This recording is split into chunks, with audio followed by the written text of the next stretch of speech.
विलोक्य दूषितां कृष्णा कृष्णा कृष्णा खिना विभू तस्या विशुद्ध मन विच्छन् सर्पं तदुदेमावयस्। भगवान मन में विचार कर रहे हैं कि कालिंदी कृष्णा में काली नाग रहता है और मैं कृष्ण उसे उससे निकालूंगा। और प्रातःकाल प्रभु आज जल्दी जग गए और ब्रजवासियों से कहा भैया चलो आज हम लोग काली देव पर गोचारण करने के लिए जाएंगे। पुराणांतर ऐसा भी प्रसंग आता है, भागवत में तो ऐसा वर्णन नहीं किया, पर अन्य पुराणांतर ये प्रसंग आता है कि प्रभु ने गेंद का खेल खेला और गेंद काली देह में गिर गई तो प्रभु उसे लेने के लिए उसमें छलांग लगा दी। पर भागवत मूल भागवत में ऐसा वर्णन नहीं आया। भगवान ने अपने ब्रजवासियों से कहा भैया चलो काली देव पर चलेंगे, आज गोचारण वही करेंगे। ब्रजवासी कहते अरे कन्हैया हमें ना जानो तेरे साथ वहां काली देव पर। हमारी मैया ने न जाने कितने व्रत और कितने कोई पुण्य किए होंगे, जब जाकर के हम पैदा हुए वहां काली देव पर जाकर के कोई हमको मरना थोड़ी है, सो हम ना जा रहे वाला तेरे साथ।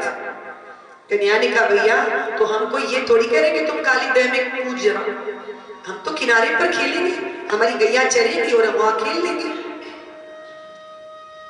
और सबको कन्हैया ने बात जचा दी और अपने सखाओं को लेकर के कन्हैया आज काली देह पर ही गोचारण करने के लिए गए।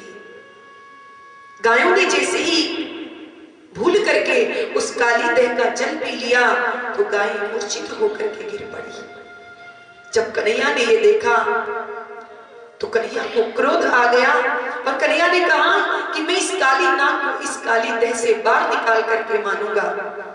ब्रजवासी कहते अरे कन्हैया तू अच्छी तरह से जानता है कि इसमें कोई नहीं जा सकता, क्योंकि इसमें रहता है काली नाग और उसके भय से इसमें कोई नहीं जाता। कन्हैया ने कहा देखो तुम यदि हमसे ज्यादा कहोगे तो हम अभी छलांग लगा देंगे। ब्रजवासी कहते हैं हम अच्छे से जाने कि तू ना जा सके। और इतनी बात बढ़ गई भैया कि कन्हैया ने एक छलांग लगाई और काली देह के किनारे पर जो कदम का वृक्ष था प्रभु उस कदम पर चढ़ गए। अब तो ब्रजवासी जो सखा थे कन्हैया के सब घबरा गए और हाथ पांव जोड़ने लगे। अरे कन्हैया हम तेरे हाथ जोड़ते हैं, तू नीचे उतर जा, इसमें मत कूदना कन्हैया, ये काली नाग तुम्हें मार देगा। परंतु कन्हैया ने कहा तुम सबने कही है तो मैं तो जरूर कूदूंगा। और सबके मना करने पर भी सबके देखते देखते कन्हैया ने उस काली देह में छलांग लगा दी।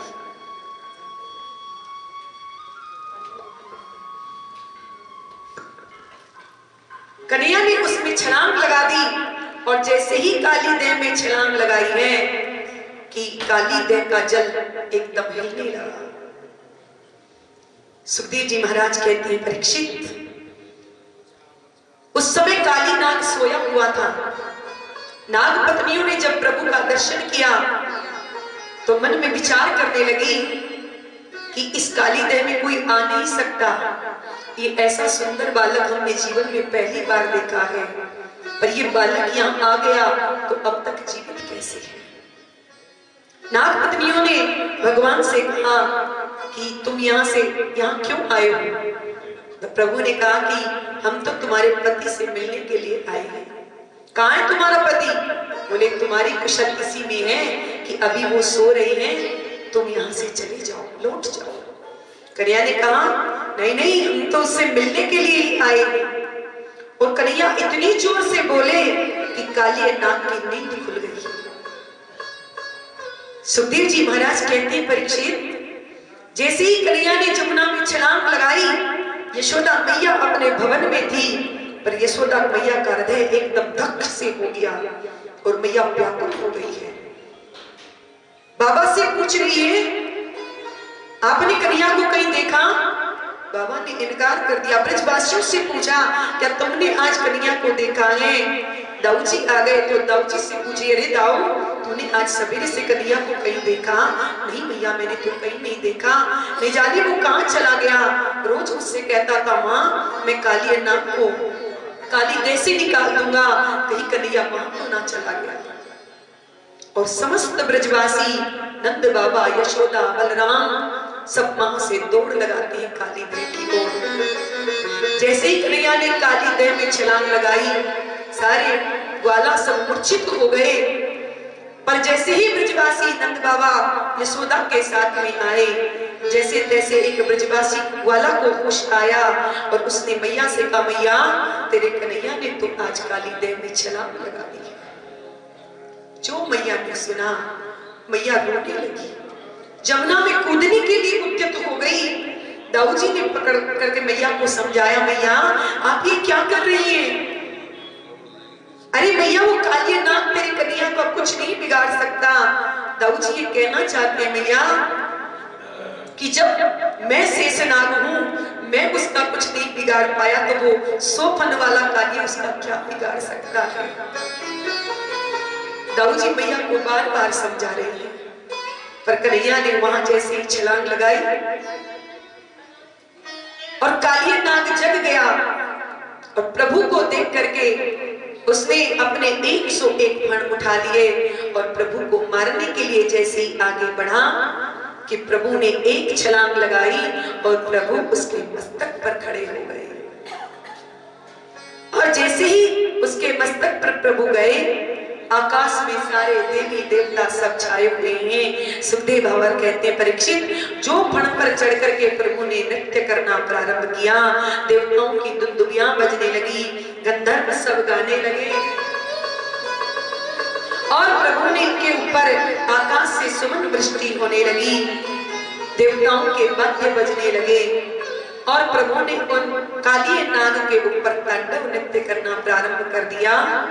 बड़े बड़े नटों को आपने रस्सी पर नृत्य करते हुए देखा, परंतु नटराज श्री कृष्ण जल के नाग पर नृत्य कर रहे हैं। और जल का सर्प नाग तो वैसे ही चिकना होता है, परंतु नाग की फनाली पर भगवान नृत्य कर रहे हैं। काली नाग काटने के लिए जितने फण उठाता है, प्रभु उन्हें रक्त रंजित कर देते हैं। काली नाग समझ गया कि जिसे मैं नन्हा सा बालक समझ रहा हूँ, इसके तो पेट में दाढ़ी है, थोड़ी देर और मुझ पर इस प्रकार से ये नृत्य करता रहा तो हमारी तो छुट्टी हो जाएगी, फिर कोई गारंटी नहीं हमारी। और भगवान की भगवत्ता को जानते ही काली नाग मन ही मन प्रभु के चरणों में प्रणाम करता है। मन ही मन माधव की महिमा से परिचित होकर काली नाग प्रभु को प्रणाम करता है। नाग पत्नियों ने जब देखा कि ये नन्हा सा कृष्ण हमारे पति के फन पर नृत्य कर रहा है, अरे इसने तो गजब कर दिया, यदि ये इसी प्रकार से नृत्य करता रहा तो हमारे स्वामी जी की कोई गारंटी नहीं। इसलिए नाग पत्नियों ने मिलकर के 21 श्लोकों से भगवान की दिव्य स्तुति गाई है। न्यायो हि दंडे कृतकिल विशेषमिन तवावतारे खलनी गृहाय रिपो सुताना मपि तुल्य दृष्टे दस्सेदमं फल मीवानुशंसने नैनाक पृष्ठं निच सार्वभौमं पारमेष्टं निरसाधिपत्यं न योग सिद्धि अपुनर्भवं वा वाञ्छन्ति यत्पाद रजोभिषेके। नाग पत्नियां प्रभु की दिव्य स्तुति गाती हुई कहती हैं, प्रभु आपके तो क्रोध में भी अनुग्रह छुपा हुआ है। आप भले ही क्रोध करते हुए दिखाई पड़ रहे हैं, परंतु इसमें भी आपकी कृपाई है। भगवान ने कहा नाग पत्नियों से, देवियों मैंने नाच नाच करके तुम्हारे स्वामी जी के फणों को फोड़ दिया और तुम्हें इसमें कृपा दिखाई पड़ रही है।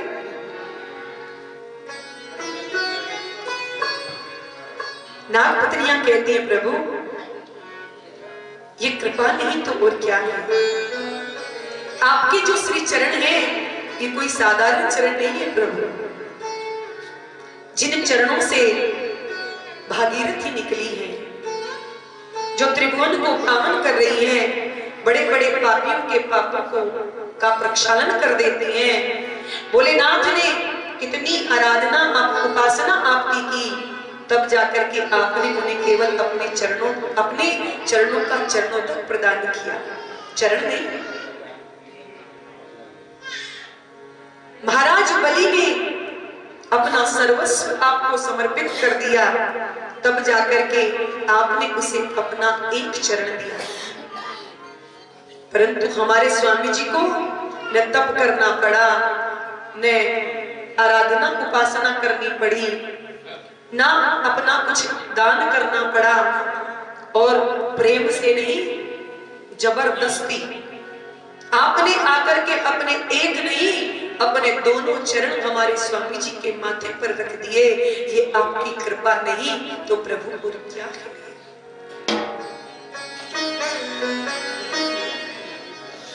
भगवान ने कहा देवियों तुम तो बहुत अच्छी हो, पर तुम चाहती क्या हो हमसे? तो नाग पत्नियां कहती हैं प्रभु वांछन्ति यत्पाद रजे प्रपन्ना, प्रभु हम तो केवल आपके चरणों की रज चाहते हैं। अरे भाई कोई गंगा जी में स्नान कर रहा हो और तुम उससे कहो कि हमें तुम्हारे चरणों की रज चाहिए, तो वो कहां से देगा? चरण की रज देने के लिए जमुना जी से बाहर आना पड़ेगा, तब चरण रज दे सकता है। तो नाग पत्नियां कह रही हैं कि हमें आपके चरणों की रज चाहिए, चरणों की धूल चाहिए। और अंत में तो स्पष्ट भी कह दिया कि पति है प्राण प्रदीयताम, प्रभु आप हमारे पति के प्राणों का हमें दान कर दीजिए।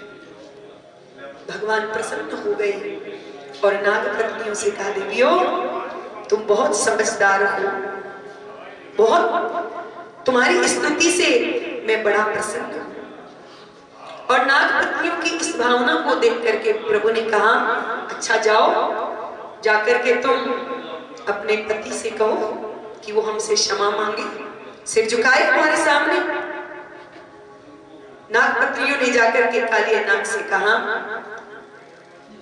कि तुम जल्दी से सिर झुका दो, नहीं तो अभी लेने के देने पड़ जाएंगे, जल्दी से सिर झुकाओ। तो कालिया नाग अपने फणों को उठाकर फुफकारते हुए कहता है कि क्यों, क्या मैंने कोई अपराध किया है जो मैं इनसे माफी मांगू, इनसे क्षमा मांगू? नाग पत्नियों ने कहा कि बड़ी मुश्किल से राजीनामा हुआ है, तुम गड़बड़ मत करो, जल्दी से सिर झुका दो, नहीं तो अभी ठुक ठुक मारना चालू कर देंगे तो फिर लेने के देने पड़ जाएंगे। तो काली नाग गरजता हुआ कहता है अरे कोई मैं अपराधी हूं क्या जो मैं इनसे माफी मांगू?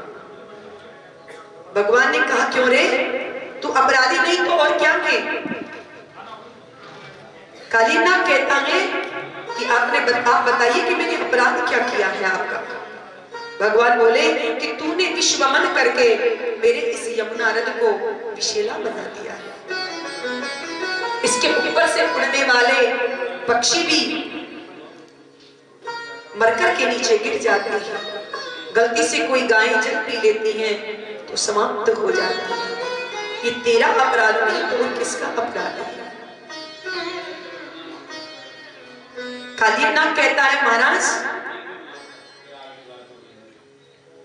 आप एक अवसर मुझे भी तो अपनी बात कहने का दीजिए। अरे भाई किसी को फांसी की सजा मिल जाए तो एक अवसर तो उसे भी दिया जाता है अपनी बात कहने का, और कोई यदि फांसी की सजा टाल ना सके तो राष्ट्रपति को पूर्ण अधिकार है कि वो फांसी की सजा को माफ कर सकता है। तो कालिया नाग कहता है महाराज एक क्षण जरा मुझे आपसे कुछ कहने का अवसर तो आप प्रदान कीजिए, मैं भी तो अपनी सफाई कुछ दूं, मुझे भी मौका मिलना चाहिए। भगवान ने कहा कहो क्या कहना है, क्योंकि भगवान से बहस करने वाले हुए तीन, बाली बलि और काली। बलि की कथा आप सुनी चुके हैं अष्टम स्कंद में। बाली की कथा आप लोगों ने रामचरितमानस में सुनी है, जिसने भगवान से बहस की थी। और तीसरा है ये काली, जो भगवान से बहस कर रहा है। काली नाम कहता है, महाराज मैं ये जानना चाहता हूं आपसे कि इस दुनिया को किसने बनाया। भगवान ने कहा हमने। तो कालियानाग पूछता है कि सर्पों के मुख में विष किसने भरा। भगवान ने कहा हमने। काली ने पूछा कि सर्पों को जन्मजात तामसी क्रोधी स्वभाव का किसने बनाया। भगवान ने कहा हमने। कालियानाग कहता है बस करो महाराज, हो गया फैसला। तन मन धन सब अर्पण सब कुछ है तेरा स्वामी, सब कुछ है तेरा, तेरा तुझको अर्पण, तेरा तुझको अर्पण, क्या लागे तेरा। ओम जय जगदीश। कालियानाग कहता है सरकार, निर्णय आपने ईमानदारी से किया है, आप न्यायाधीश हो। जब आपने मुझे सर्प योनि दी, मेरे मुख में जहर दिया, मुझे तामसी और क्रोधी आपने बनाया, तो जो आपने हमें दिया है वही तो हम आपको देंगे। तो इसमें मेरी क्या गलती है प्रभु? मेरा अपराध यहाँ पर कहां सिद्ध हो रहा है? अरे कोई भी प्रकृति से मिले हुए अपने स्वभाव को कैसे बदल सकता है प्रभु? तो प्रभु मैं अपने स्वभाव को कैसे छोड़ दूं? आपने मेरे मुख में यदि विष भर दिया तो मैं अमृत कहां से लेकर के आऊं?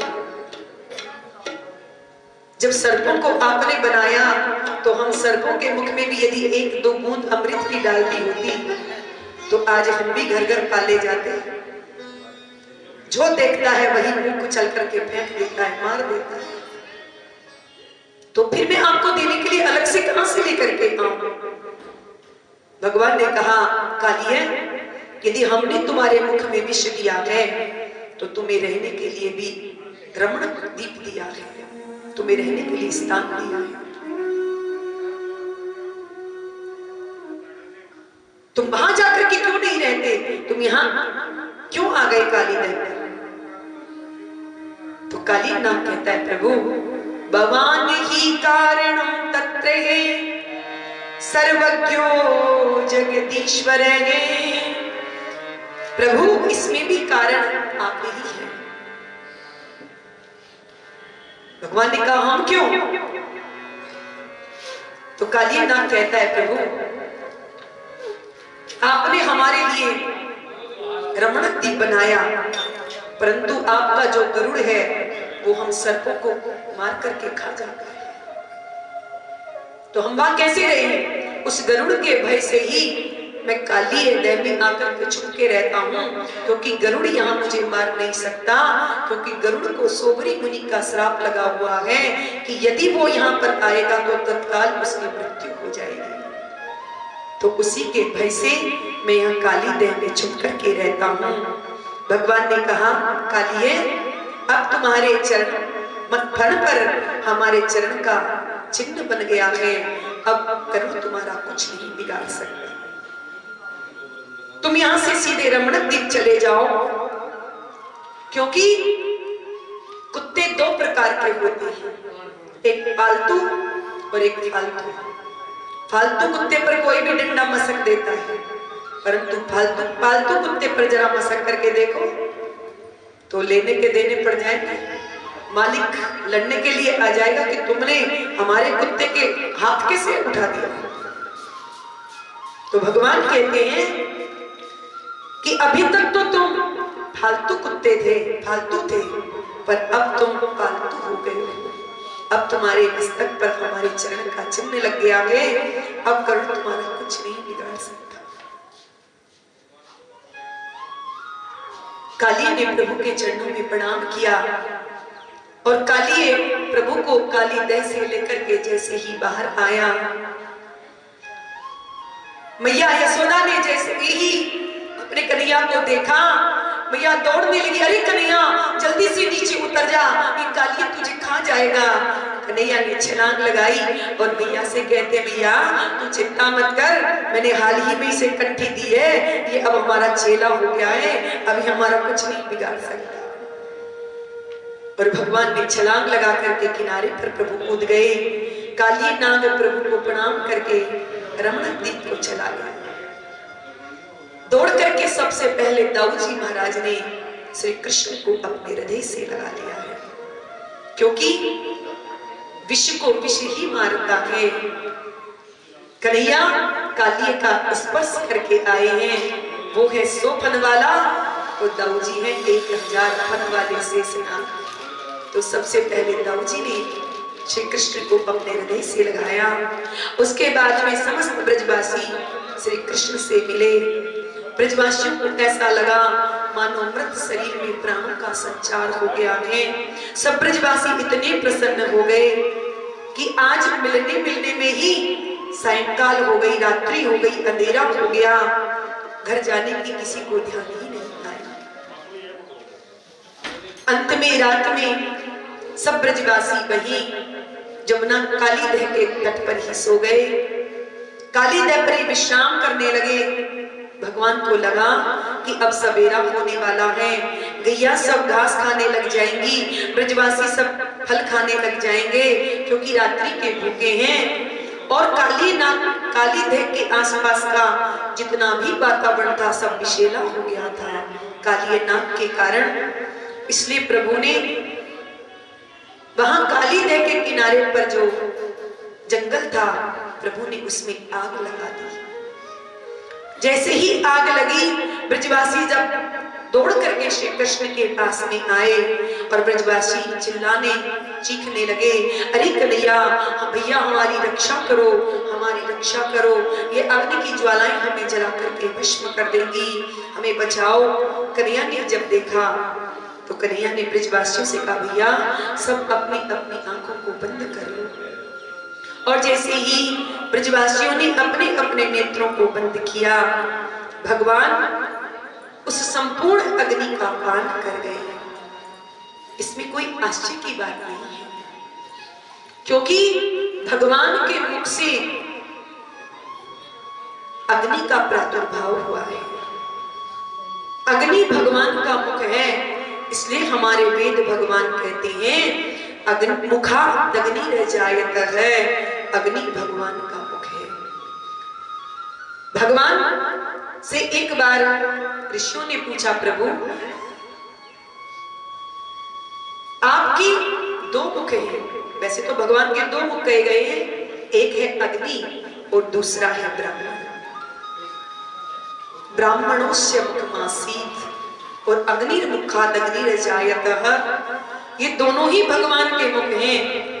भगवान से किसी ने प्रश्न किया, प्रभु अग्नि और ब्राह्मण दोनों आपके मुख हैं, पर आप इन दोनों में से कौन से मुख से भोजन करके प्रसन्न होते हैं? अग्नि में स्वाहा और ब्राह्मण के मुख में आहा। जब घी से लबलबाता हुआ मालपुआ ब्राह्मण के मुख में जाता है और जब तृप्ति हो जाती है तो ब्राह्मण पेट पर हाथ घुमा करके कहता है, आहा आनंद आ गया। तो भगवान कहते हैं उस समय हम बड़े प्रसन्न हो जाते हैं। जितना हम अग्नि के स्वाहाकार से प्रसन्न नहीं होते, उतने ब्राह्मण के भोजन करके संतुष्ट होने से हम प्रसन्न हो जाते हैं। सुखदेव जी कहते हैं, राजन अब आई वर्षा ऋतु। गोचारण करते हुए गोविंद जब ब्रज वृंदावन में विचरण करते हैं तो आकाश के मेघमंडल उन पर छाया करते हुए चल रहे हैं, क्योंकि वृंदावन की ये विशेषता है कि वहां वृंदावन में हर ऋतु में हर मौसम में परम सुखदायी है। वृंदावन 12 मास आप लोग कभी भी श्री धाम वृंदावन चले जाओ, कोई ना कोई उत्सव वहां हमेशा होते रहते हैं। एक दिन ऐसा नहीं जाता जिस दिन ब्रज में कोई पर्व ना हो, 12 मास चलते रहते हैं, क्योंकि जग होरी ब्रज होरा। अब वर्षा ऋतु आई, वर्षा के बाद शरद ऋतु आई, और शरद का सौंदर्य तो बड़ा ही अद्भुत होता है। वर्षा विगत शरद ऋतु आई, वर्षा के अंदर जलाशयों का जल मैला हो जाता है, पर जैसे ही शरद ऋतु आती है कि जल एकदम स्वच्छ हो जाता है। निर्मल सरोवर में कमल पुष्पित होने लगते हैं। सुखदेव जी महाराज कहते हैं, जब गोविंद अपने ग्वाल बालों को साथ लेकर के वृंदारण्य में प्रवेश पाते हैं, गोपियां जब गोविंद को जाते हुए वन में देखती हैं, तो उनका दिन कैसे व्यतीत हो, तो वो ब्रजबामाएं अपने घर में बैठ करके भगवान की लीलाओं का चित्रण करती हैं। उसी का नाम है वेणु गीत। वेणु का वैशिष्ट ब्रजांगनाओं ने इस गीत में गाया है। बंसी बजाते हुए, मुरली बजाते हुए माधव कैसे लगते हैं, गोपियां के दृष्टि से हम उसका दर्शन करें। वरहात पीड़म नटवर वपुः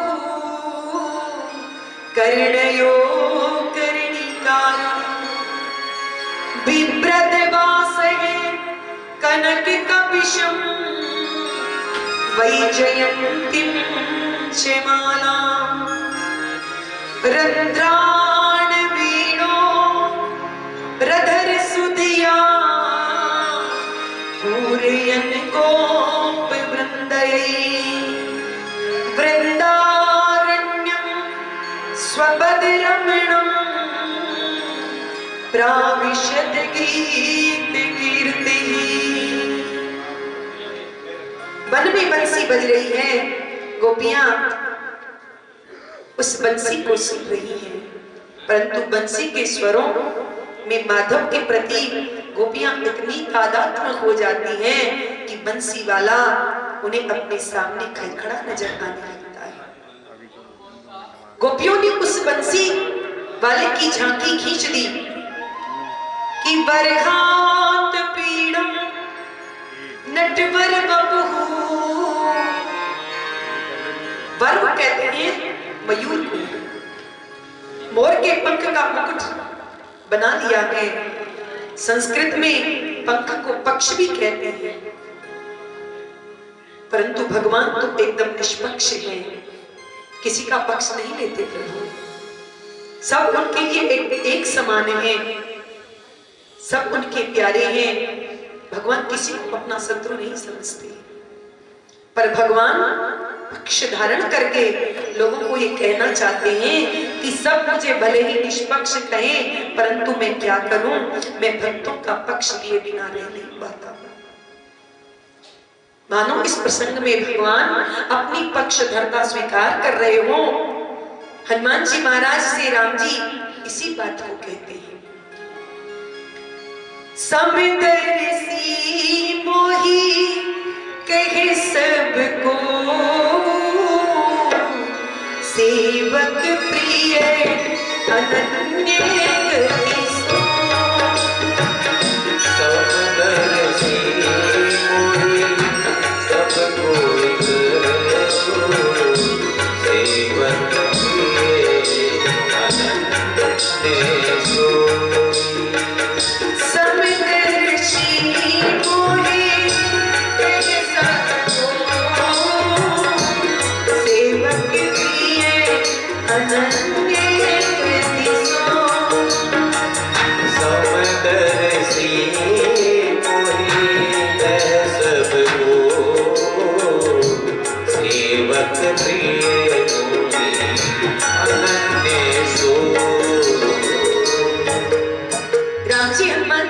हनुमान, मुझे सभी भक्त सभी लोग समदर्शी कहते हैं।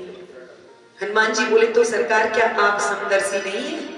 राम जी बोले, नहीं, समदर्शी भी हूं, परंतु क्या करूं, जब मुझे अपने शरणापन्न भक्त दिखाई पड़ते हैं तो मैं उनका पक्ष लिए बिना रह नहीं पाता।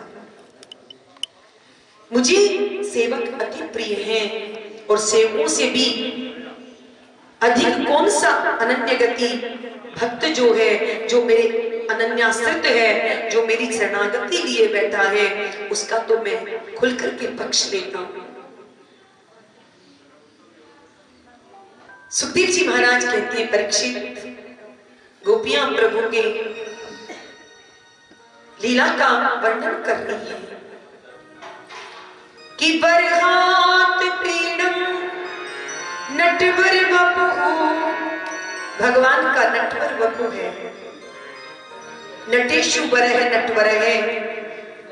नृत्य कला में आपने बड़े बड़े नटों को कलाबाजी दिखाते हुए देखा है, नाचते देखा है, परंतु ऐसा कोई नट नहीं देखा जो सर्प के फण पर ताता थैया करके नाचने लग जाए। और वो भी कोई ऐसा वैसा सर्प नहीं, पानी का सर्प। और पानी का सर्प तो वैसे भी चिकना होता है, उस पर पांव टिकते ही नहीं है।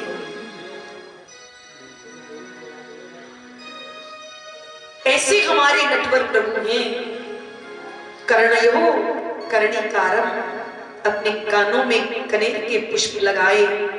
भगवान बिभ्रद वासे कनक कपिशम, भगवान ने श्याम वर्ण पर पीतांबर ऐसे शोभायमान हो रहा है जैसे नीले नीले आकाश में बिजली चमक जाती है तो उसकी कैसी आभा होती है, ऐसे ही भगवान के श्याम शरीर पर पीत पीतांबर की शोभा होती है।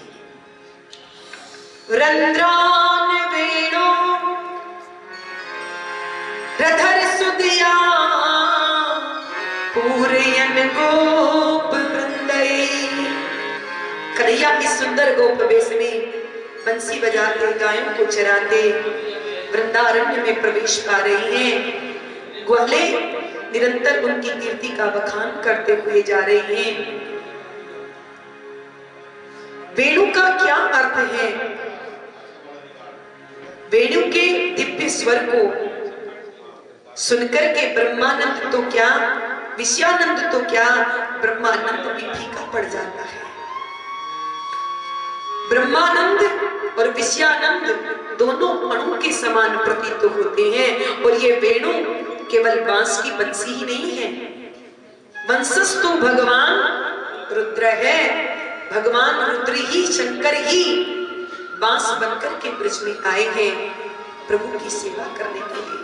और उसी बांस से भगवान ने बंसी बनाई और प्रभु सदा उसे अपने अधरों पर सदा विराजमान रखते हैं। भगवान ने इस बंसी को इतना सम्मान दिया है कि गोपियों को यदि सबसे अधिक जलन होती है तो इस बंसी से ही होती है। गोपियां कहती हैं जब देखो तब इस बंसी को अपने अधरों पर पधरा कर रखते हैं। हमें तो लगता है ये बंसी हमारी कोई सोत है, सोत जो जब देखो तब कन्हैया के अधरों पर बैठी रहती है। इस बावरी बंसी ने तो हमारा सुख चैन सब कुछ छीन लिया है। हम सुबह शाम कन्हैया के दर्शन को तरसती रहती हैं और इस बावरी को देखो कि 24 घंटे ये श्री कृष्ण की अधर सुधा का पान करती रहती है। प्रतिपल प्रतिक्षण गोविंद के संग रहती है। शिवरूप बंसी प्रभु की सेवा में लगी रहती है। सारी प्रकृति इस बंसी से प्रभावित हो जाती है। बंसी की तान बज रही है तो स्वर्ग में जब ये बंसी की ध्वनि पहुंचती है तो स्वर्ग की जो रंबादिक आदि अप्सराएं हैं जब इस बंसी की तान को सुनती हैं तो जो ताता थैया करके थिरक रही थी, नाच रही थी, वो एकदम इस बंसी की तान को सुन करके एकदम स्तब्ध हो जाती है।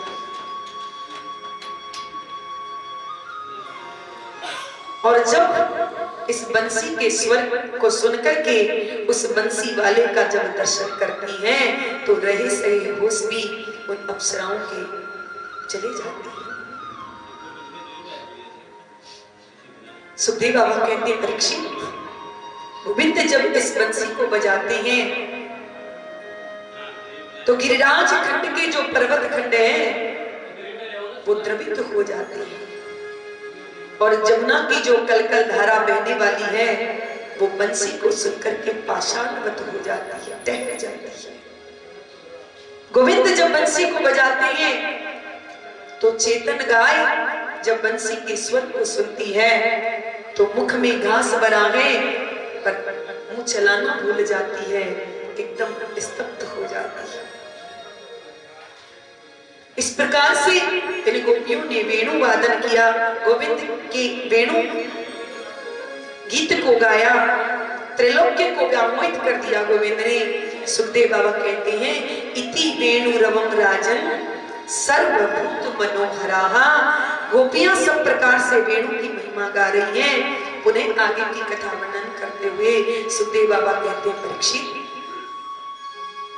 शरद के बाद हेमंत ऋतु आई और हेमंत ऋतु के प्रथम मास में, जिसे हम सब लोग मांगशीर्ष मास कहते हैं, उसमें गोपियों ने ब्रह्म मुहूर्त में जाग करके मां कात्यायनी का पूजन किया और ब्रज की जो छोटी छोटी कन्याएं हैं सवेरे 4 बजे उठ करके जाती हैं, जमुना स्नान करती हैं और नवकोमल जमुना की बालुका से मां कात्यायनी की मूर्ति बना करके षोडशोपचार विधि से मां कात्यायनी का पूजन करती हैं और वरदान क्या मांगती हैं? कात्यायनी महामाई महायोगिन्यधीश्वरी नंद गोप सुतम देवी पति में कुरुते नमः। इस मंत्र के द्वारा मां कात्यायनी का पूजन करती हैं और बारंबार प्रार्थना क्या करती हैं? हे कात्यायनी मां, यदि आप हमारी सेवा पूजा से प्रसन्न हैं तो नंद का जो लाला कृष्ण है वो हमें पति रूप में प्राप्त हो जाए और हमें कुछ नहीं चाहिए। परंतु गोपियां जो 4 बजे उठ करके जमुना में स्नान करती हैं निर्वस्त्र होकर के, ये ठीक नहीं। गोविंद ने सोचा कि मुझे इन्हें यथार्थ में समझाना पड़ेगा। ये 4 बजे उठ के जाती है, मेरी पूजा करती है, मुझे मांगती है, ठीक है, पर इनका जो निर्वस्त्र होकर के स्नान करने का जो नियम है ये बिल्कुल गलत है। और एक दिन गोपियां नित्य की भांति 4 बजे उठ करके घर से निकली, गोविंद भी इनके पीछे पीछे चल पड़े।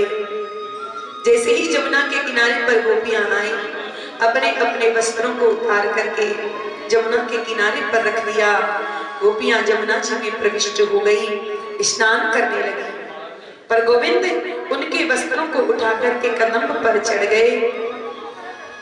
नहाने के बाद गोपियों ने जैसे ही जमुना के किनारे पर देखा तो सब गोपियों के वस्त्र गायब। अब तो आपस में चर्चा करने लगी, अरे सखी, हमारे वस्त्र कौन ले गया? एक गोपी कहती है, सखी, मुझे तो ऐसा लग रहा है कि कोई बंदर आकर के हमारे वस्त्रों को उठा करके चला गया। तो दूसरी गोपी कहती है, सखी, इतनी सवेरे सवेरे बंदर कहां से आएंगे? पर जैसे ही दृष्टि उठा करके वृक्ष की ओर देखा तो कन्हैया गोपियों के वस्त्रों को लेकर के कदम पर बैठे हुए हैं। तो एक गोपी कहती है, सखी, वानर तो एक भी नहीं है, परंतु वानराधीश जरूर बैठे हुए हैं। गोपियां कन्हैया की इस करतूत को देख करके समझ गई और हाथ जोड़ करके गोपियों ने गोविंद से कहा, श्याम सुंदर ते दास्यम करवाम तवोदितम देहि वासांसि धर्मज्ञे नोचेद रागे ब्रुवामहे। अरे घनश्याम, हम सब तेरे चरणों की दासी हैं, आप इतने बड़े धर्मात्मा होकर के हमारे साथ ऐसा व्यवहार कर रहे हो, तुरंत हमारे वस्त्रों को हमें लौटा दो। यदि तुम इस प्रकार से हमें तंग करोगे तो हम बाबा से जाकर के इसकी शिकायत करेंगे, बाबा तुम्हारी खबर लेंगे। भगवान ने गोपियों से कहा कि एक तरफ तो तुम हमारी दासी बन रही हो और दूसरी तरफ बाबा की धौंस दे रही हो हमको कि बाबा को जाकर के शिकायत करेंगे। तो एक काम करो कि तुम पहले जाकर के बाबा को शिकायत ही कराओ, जाओ, जो होगा सो देखा जाएगा। गोपियां आपस में बोली, अरे सखी शिकायत तो कर आएंगी पर जाएंगी कैसे? वस्त्र तो हमारे पास है नहीं, तो जमुना से निकलेंगी कैसे? कन्हैया ने कहा, जा नहीं रही शिकायत करने के लिए, जाओ बाबा से शिकायत करके आओ। गोपियां कहती है, अरे कन्हैया हमें कोई शिकायत ना करनी है तेरी, तू कृपा करके हमारे वस्त्रों को लौटा दे। भगवान ने कहा, क्यों, क्या हो गया? तो एक गोपी कहती है, कन्हैया हम कैसे बाहर निकले, क्योंकि हम बाहर आने के योग्य नहीं है। कन्हैया कहते हैं, अरे जैसे गई थी वैसे ही आ जाओ। गोपियों ने कहा, प्रभु उस समय आप यहाँ नहीं थे, अब आप यहाँ खड़े हैं तो हम बाहर कैसे आए? भगवान ने कहा कि यही तो तुम्हारा भ्रम है कि मैं उस समय यहाँ पर नहीं था। अरे मैं तो उस समय भी था और अभी भी यही हूँ। ऐसी कौन सी जगह है जहाँ पर मैं नहीं रहता हूँ? और ये बोध गोपियों को होते ही तुरंत गोपियां पुलकित होकर के एक एक करके बाहर आ गई। भगवान ने उनके वस्त्र लौटा दिए। वस्त्र लौटाकर भगवान गोपियों से कहते हैं कि तुम्हारा आराधना करने का जो हेतु है वो मैं जानता हूँ, चिंता न करना, आगामी शरद पूर्णिमा में तुम्हारे समस्त मनोरथों को मैं पूर्ण करूंगा। और इतना कह करके प्रभु वहां से चले गए। भगवान ने इन गोपियों का चीर हरण किया, क्योंकि जीवात्मा और परमात्मा के बीच में जो माया का आवरण है, जब तक वह माया का आवरण, वह माया का चीर उतरेगा नहीं, तब तक जीव को भगवत प्राप्ति नहीं हो सकती है। और जब तक चीर का, माया का आवरण नहीं हटेगा, तब तक महारास में प्रवेश नहीं मिल सकता। इसलिए भगवान ने पहले गोपियों का चीर हरण किया, तदनंतर महारास में उन गोपियों को आने का प्रभु ने निमंत्रण भी दे दिया है। गोविंद आज सवेरे सवेरे जल्दी 4 बजे अपने सखाओं के साथ गायों को लेकर के निकल पड़े थे, तो आज कलेऊ भी लेकर के नहीं आए और वहां से सीधे गोचारण करने के लिए जंगल में चले गए। पर अब कन्हैया को भूख लगने लगी, तो कन्हैया ने अपने सखाओं से कहा, भैया यहाँ से कुछ ही दूरी पर बड़े बड़े वेदक के ब्राह्मण यज्ञ कर रहे हैं, तुम उनके पास जाकर के भोजन ले आओ। ग्वाला सब दौड़ करके गए। ब्राह्मण उस समय यज्ञ कर रहे थे और ग्वालों ने जाकर के उनसे प्रणाम करी। महाराज प्रणाम, कृष्ण बलराम आज गोचारण करने के लिए जंगल में दूर चले आए हैं और उन्हें भूख लग रही है, यदि भोजन की व्यवस्था हो तो आप थोड़ा सा भोजन हमें दे दें। परंतु ब्राह्मणों को अपने वेदज्ञ होने का बड़ा अभिमान था, सो ब्राह्मणों ने कोई जवाब नहीं दिया। कृष्ण के सखा लौट करके चले आए। जब ग्वाले आए तो कन्हैया ने पूछा, भैया भोजन नहीं लाए? एक तो बेचारे सवेरे से भूखे, ऊपर से ब्राह्मणों ने मना कर दिया, तो ग्वालों को क्रोध आ गया। ग्वालों ने कहा, लाए ना, कहाँ है? तुम्हें भूख लग रही है? अरे हम बाप ब्राह्मणों के पास गए तो ब्राह्मणों ने हमारे से राम राम तक नहीं कही और तुम कह रहे हो कि भोजन लेकर के आओ। श्री कृष्ण मुस्कुराने लगे और श्री कृष्ण ने ग्वालों से कहा, भैया तुम उन पंडित जी के पास क्यों गए, ब्राह्मणों के पास क्यों गए?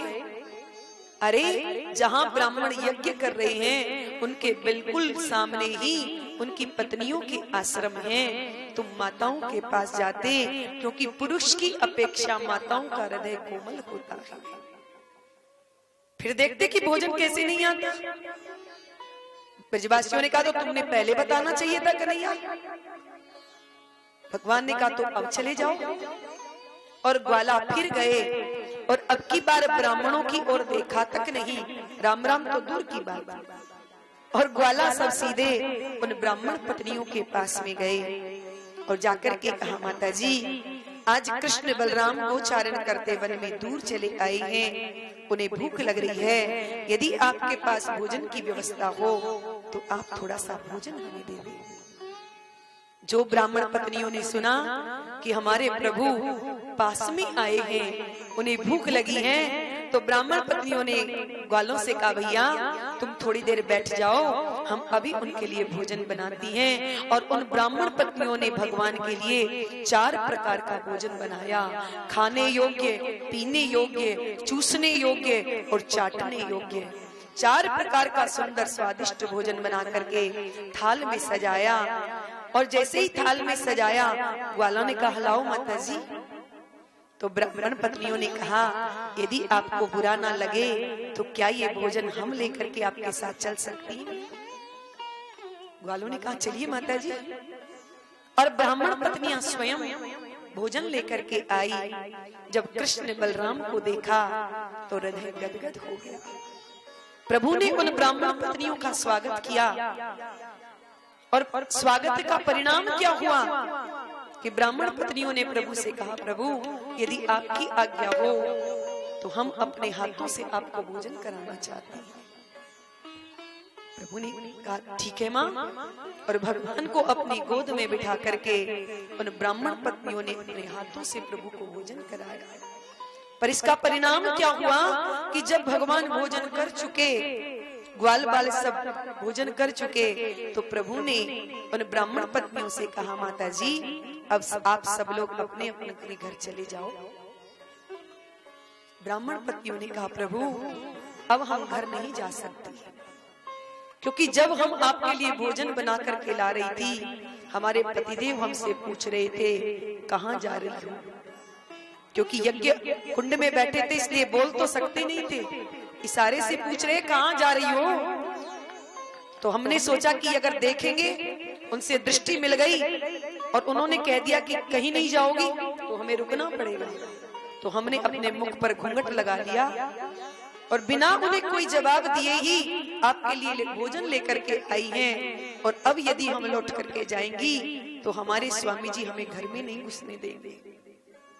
प्रभु ने कहा, देवियों आप लौटकर तो जाओ, आपके पति तो आपका पहले से भी अधिक सम्मान करेंगे। और प्रभु के कहने पर ब्राह्मण पत्नियां लौट करके गई। इधर ब्राह्मणों को अपने आप पर धिक्कार आने लगा, ग्लानि होने लगी कि हमारे प्यारे प्रभु हमारे पास में आए और धिक्कार है हमारे ब्राह्मण कुल को, धिक्कार है हमारे ब्राह्मणत्व को कि हम प्रभु के लिए कुछ नहीं कर पाए। जब ब्राह्मण पत्नियां लौट करके आई तो ब्राह्मणों ने उनके चरणों में गिर करके उनका स्वागत किया है, उनका सम्मान किया। ब्राह्मण पत्नियां कहती है, महाराज आप ये क्या कर रहे हैं? बोले, देवियों आप धन्य हो जिन्हें प्रभु का दर्शन प्राप्त हो गया है। इस प्रकार से प्रभु ब्रज में सुंदर लीला करते हैं। सायंकाल को प्रभु लौट करके आए, रात्रि भोजन करके प्रभु सो गए। अब एक बार दीपावली का सुंदर अवसर आया। प्रातःकाल उठते ही इंद्र की पूजा के लिए ब्रजवासी सुंदर सुंदर पकवान बनाना प्रारंभ कर दिया। कन्हैया आए और कन्हैया ने आकर के मैया से कहा, मैया आप ये क्या कर रही हैं? मैया सुंदर सुंदर पकवान अपने मुंह पर कपड़ा बांध करके और मैया रसोई में पकवान बना रही है। कन्हैया ने जब दूर से देखा तो जब पकवानों को देखा तो कन्हैया के मुंह में पानी आ गया। कन्हैया ने मैया से कहा, मैया जामे से एक पकौड़ी मुंह को दे दे, बहुत भूख लग रही है। मैया ने कहा, अरे लाला कन्हैया अभी जय जय की पूजा होगी, जय जय को भोग लगेगा, तब तुम्हें खाए पीवे को मिलेगा। कन्हैया ने कहा मैया ये जय जय कौन सी बला है? मैया ने कही लाला मेरे पास इतना समय नहीं है, तू अपने बाबा से जाके पूछ। सो कन्हैया मुंह लटका करके बाबा के पास में गए और बाबा को आकर के पूछा, बाबा आज अपने घर में कौन सी जय जय की पूजा है रही है? देखो तो मैया कितनी सुंदर सुंदर पकवान बना रही है, परंतु मैंने खाने की बात कही तो मैया खाने नहीं ला रही, चाखने ना दे रही। तो बाबा कन्हैया को समझाने लगे, परजन्यो भगवान इंद्रो मेघास्तस्यात्म मूर्तये ते विवर्षन्ति भूतानां प्रेरणं जीवनं पयये। अरे कन्हैया बेटा, हम प्रतिवर्ष दीपावली के दिन इंद्र की पूजा करते हैं, क्योंकि इंद्र प्रसन्न हो जाए तो पानी बरसाता है, पानी बरसाएगा तो हरी हरी घास होगी, हरी हरी घास होगी तो हमारी गैया घास खाएगी, घास खाएगी तो मनो दूध होगा, दूध माखन मिश्री सब मिलेगा। कन्हैया ने कहा अच्छा बाबा, तो आधे ग्वाला इंद्र की पूजा करे और आधे ग्वाला ना करे? देखिए इंद्र जो पूजा करता है उन्हीं के घर में बरसात करेगा क्या, और जो नहीं करेगा उसके घर में बरसात ना करेंगे? कन्हैया की ये बात सुन करके बाबा की खोपड़ी जरा टेढ़ी हो गई। अरे कन्हैया तू नेकसा है, तेरी ये टेढ़ी मेरी बात मेरी समझ में नहीं आती, तू अपनी मन की बात बोल, आखिर तू चाहता क्या है, तेरे मन में क्या है? तो कन्हैया ने कहा बाबा मैंने बड़े बड़े संतन को संग कियो है, और बड़े बड़े संत महात्मा एक ही बात कहे में बाबा, कर्मणा जायते जंतु कर्मण्येव विलीयते सुखम दुखम भयम क्षेमम कर्मण्येवाभिपद्यते। बाबा जो प्राणी जैसा कर्म करता है वह कर्म के अनुसार परमात्मा वह को वैसो ही फल दियो करे। बाबा भगवान को बाबा तुम भंडारी की तरह समझो, जैसे हम भंडारी को जैसी सामग्री देंगे भंडारी हमें वैसा ही पकवान बना करके देगा, भोजन बना करके देगा। और भंडारी को हम देंगे लेंगे कुछ नहीं, और भंडारी से कहेंगे लाओ बढ़िया से 4 समोसा बना करके हमें खिलाओ, तो बेचारा भंडारी कहां से देगा बाबा? ऐसे ही हम कर्म करेंगे नहीं तो फिर भगवान फल हमें देंगे कहां से? इसलिए बाबा हमें श्रेष्ठ कर्म करना चाहिए। बाबा हमारे प्रत्यक्ष देवता हैं गिरिराज गोवर्धन, ये गायें ब्राह्मण, ये सब हमारे प्रत्यक्ष देवता हैं। बाबा एक बार तुम गिरिराज गोवर्धन की पूजा करके तो देखो, फायदा हो तो दोबारा करना और नहीं फायदा हो तो मत करना। बाबा ने सोचा कि बरसों बीत गए इंद्र की पूजा करते करते, कन्हैया या साल हम तेरे देवता की पूजा कर लेंगे। पर श्रीदामा मधुमंगल ने कन्हैया से कहा कन्हैया ठीक है हम तेरे कहने से गिरिराज गोवर्धन की पूजा कर लेंगे, परंतु हमारी एक शर्त है कि यदि हमने इंद्र की पूजा बंद कर दी और गिरिराज की पूजा करना प्रारंभ कर दिया और इंद्र कहीं नाराज हो गया तो फिर तेरे गिरिराज भगवान को हमारी रक्षा करनी पड़ेगी। कन्हैया ने कहा बिल्कुल करेंगे। तो नंद बाबा ने कन्हैया से पूछा लाला कन्हैया तो तू ही बता कि आज से पहले तो हमने गिरिराज की कभी पूजा की ना है, तो तू ही बता दे तेरे गिरिराज की पूजा कैसे की जाए। तो कन्हैया ने कहा बाबा मेरे भगवान को ज्यादा कोई विशेष सामग्री की आवश्यकता नहीं, बस भोजन बिल्कुल चकाचक होना चाहिए, वहां में कोई कमी ना होनी चाहिए। बाबा ने कहा कन्हैया कहा बात की कमी है, 9 लाख गाय है तेरे बाबा के यहाँ। और बाबा ने पूरे ब्रज मंडल में ये खबर फैला दी कि इस बार हम इंद्र की पूजा ना करके और गिरिराज गोवर्धन की पूजा करेंगे। और घर घर में महाराज अब तो पकवान बनने लगे, कढ़ाइयां चढ़ने लगी। सुखदेव जी महाराज कहते हैं, परीक्षित, ब्रजवासी पूड़ी कचौड़ी पकौड़ी मंगोड़ी रसगुल्ला रसमलाई लड्डू जलेबी कलाकंद बर्फी इमरती रबड़ी मालपुआ खीर सब पकवान बनाने लगे हैं महाराज। और सबने पकवान बना करके और थालों में सजा लिए, भर भर करके थाल सब ब्रजवासी लेकर के आए और अपनी अपनी बैलगाड़ियों में अपनी अपनी सामान रख करके सब ब्रजवासी कन्हैया के साथ गिरिराज गोवर्धन की तरठी में चल पड़े। हम सब भी बैठे तो हम लोग तीर्थराज पुष्कर में हैं, पर मन से कहाँ चले? गिरिराज जी के यहाँ।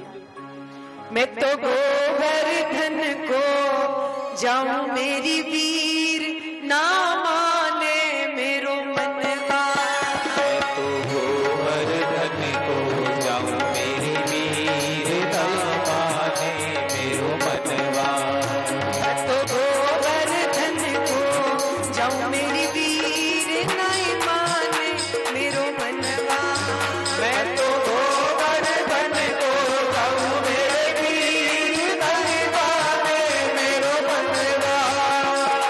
नहीं माने मेरो मनवा, सखी नहीं माने तारो कटुआ। नहीं माने मेरो मनवा, सखी नहीं माने मेरो मनवा।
समस्त ब्रजवासी गोवर्धन की तरटी में पहुंच गए।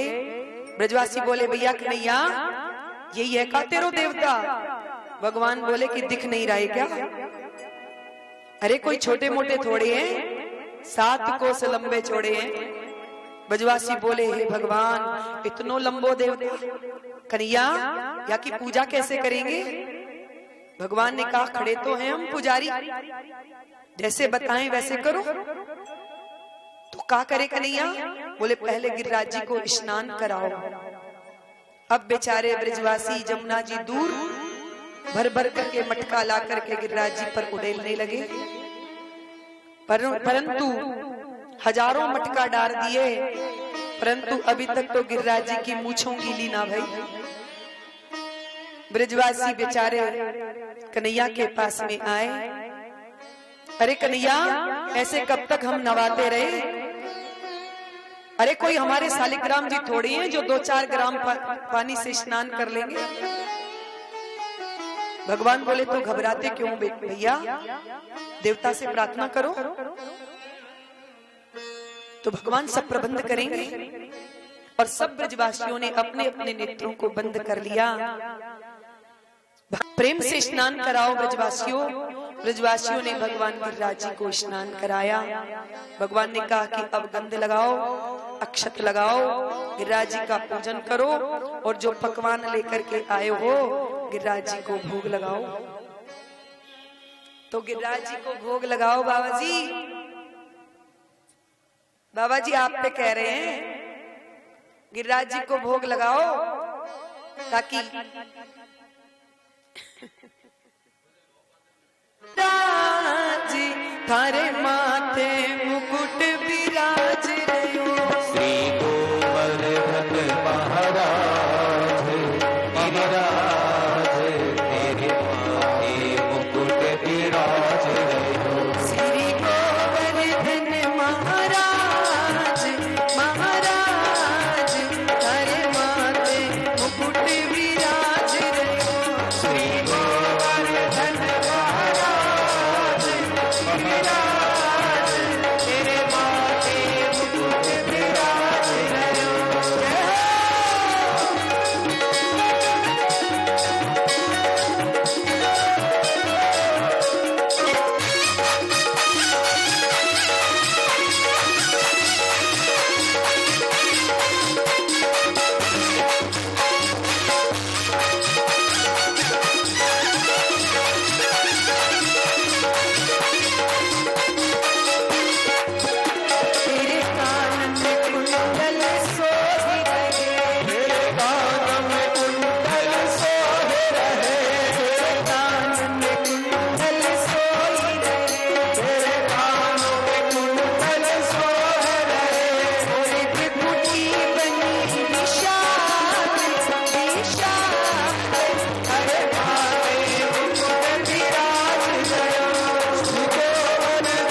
बोलो गिरिराज भगवान की जय। भगवान ने ब्रजवासियों से कहा, ब्रजवासियों जो भोग लाए हो ठाकुर जी के भोग लगाओ।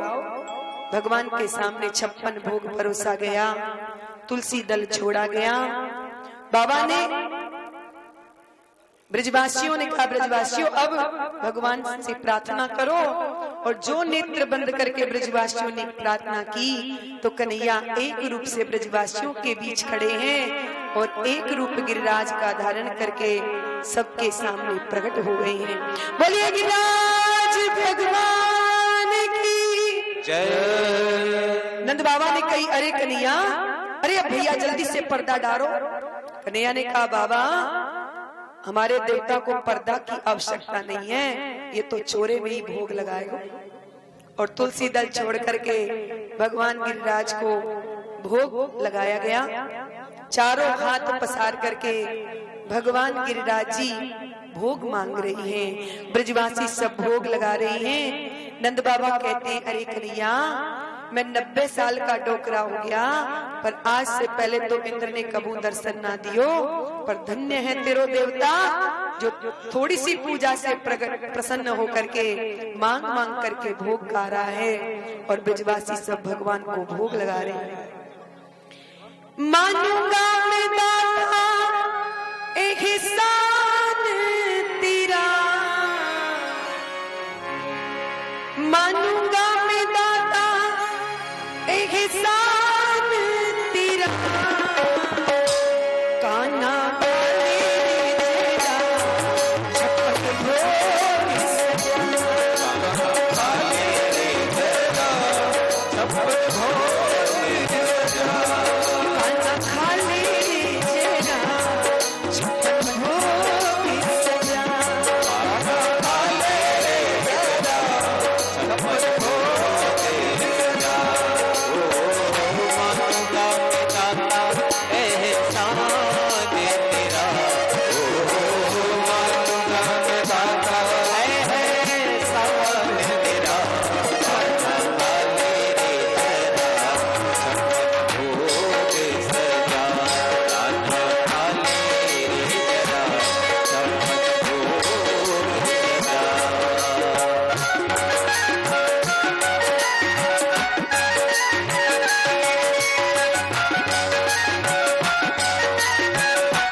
मीठे